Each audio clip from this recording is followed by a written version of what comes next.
Hello guys, ngayon po ay magluluto po tayo ng tokwat baboy. Pinirito ko po muna ang tokwa, pero kanina po nalaga ko na po yung baboy. Ngayon naman po ay ang tokwa, piprito ko po siya. Ayan po.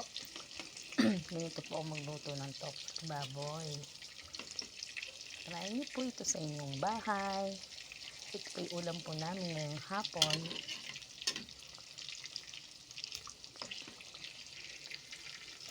Pwede na po natin siya.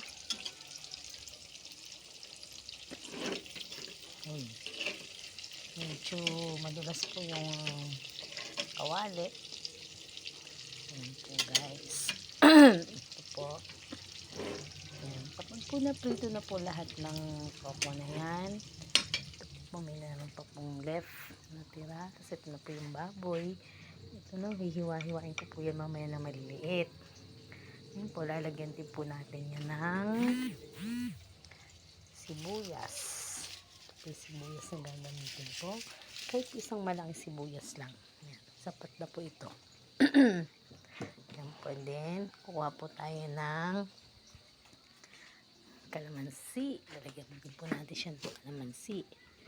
Ito po tayo ng medyo hinog na. Sarap po kasi may kalamansi. Yan po.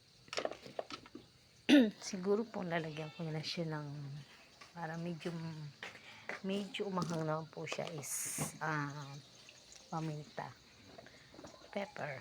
Ito po. Yan po. Prepare na po natin yung mga kailangan po para po sa tokwat baboy. Siyempre hindi po mawala ang toyo. Ito po siya. Toyo. And then, tayong oyster sauce. Po siya. Guys, madali lang po itong try nyo po sa bahay. Ito po yung aking best na ulam na niluluto ko po sa aming bahay.